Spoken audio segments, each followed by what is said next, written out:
वैसे हैरानी और वाली ये बात है कि भारत की इंटरनल पॉलिटिक्स के अंदर जो भी वैचारिक मतभेद हैं, जो भी डिफरेंसेस हैं, वो अब ग्लोबल इश्यूज के ऊपर भी सामने निकल कर आ रहे हैं। जिस तरह से भारत की सबसे बड़ी ओपोजिशन पार्टी और एक नेशनल पार्टी जो भारत में 40 से 50 सालों तक सत्ता में रही हो, उसने फलस्तीन के फेवर में रेजोल्यूशन पास किया है, वो भी तब जब इस आतंकवादी हमले में भारत की सरकार इसराइल को ओपनली सपोर्ट कर रही है। और प्राइम मिनिस्टर नरेंद्र मोदी जी ने पिछले कल इसराइल के प्राइम मिनिस्टर बेंजामिन नेतन्याहू के साथ फोन कॉल के ऊपर बातचीत करने के बाद दूसरी बार इसराइल को समर्थन देने की घोषणा की। इसको देखकर साफ नजर आता है कि आज अगर भारत में कांग्रेस पार्टी की सरकार होती तो भारत इस मसले में फलस्तीन और हमास का साथ देता। वैसे इसराइल बहुत ही खुश है कि भारत में बीजेपी पार्टी सत्ता में है और प्राइम मिनिस्टर नरेंद्र मोदी जी ने ओपनली इसराइल को समर्थन दिया है। इसी चीज को लेकर इसराइल के भारत में टॉप डिप्लोमेट और इसराइल के भारत में एम्बेसडर ने एक स्टेटमेंट जारी करते हुए भारत के लोगों को संदेश दिया है। रेफरेंस क्लब की स्क्रीन के ऊपर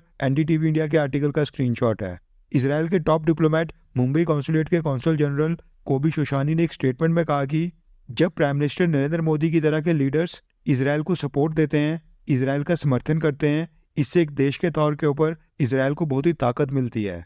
उन्होंने कहा कि इजरायली प्राइम मिनिस्टर नेतन्याहू ने जो प्राइम मिनिस्टर नरेंद्र मोदी जी के साथ फोन कॉल के ऊपर बातचीत की, ये बहुत ही अहम थी और ये दर्शाता है कि इसराइल और भारत के बीच क्या बॉन्ड और फ्रेंडशिप है, यानी दोनों देशों के बीच किस लेवल के संबंध और दोस्ती है और भारत से हमें कैसा सपोर्ट मिलता है। हमें भारत से मॉरल सपोर्ट यानी नैतिक समर्थन की जरूरत है। जब बाकी लोकतांत्रिक देशों के साथ साथ भारत जैसे देश के leader prime minister Modi ji का समर्थन मिलता है, इससे हमें और भी मजबूती मिलती है और इसकी हम सराहना करते हैं। इजरायली डिप्लोमेट ने कहा कि भारत और अमेरिका ये दो देश दुनिया के सबसे बड़े लोकतंत्र हैं। भारत और अमेरिका के सपोर्ट से इसराइल को बहुत ही ताकत मिलेगी और आगे हम जो करने वाले हैं उसके लिए विश्वास मिलता है और ये बहुत ही जरूरी है, क्योंकि आतंकवाद से निपटने के लिए आपको हर समय लड़ाई लड़नी होगी। अगर आपको जिंदा रहना है तो लड़ना तो पड़ेगा, यानी इजराइल हमास के साथ अब जिंदगी मौत की लड़ाई लड़ रहा है। उन्होंने आगे कहा कि मैंने इजराइल में अपने विदेश मंत्री से बात की है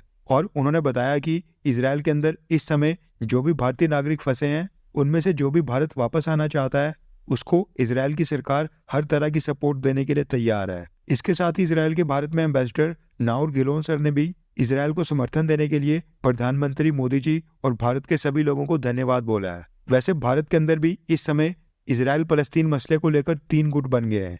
एक गुट इसराइल को सपोर्ट करता है, दूसरा फलस्तीन को और तीसरा तबका है न्यूट्रल लोगों का। लेकिन आप तीनों में से किसको सपोर्ट करते हैं? नीचे कमेंट करके अपनी राय जरूर बताएं।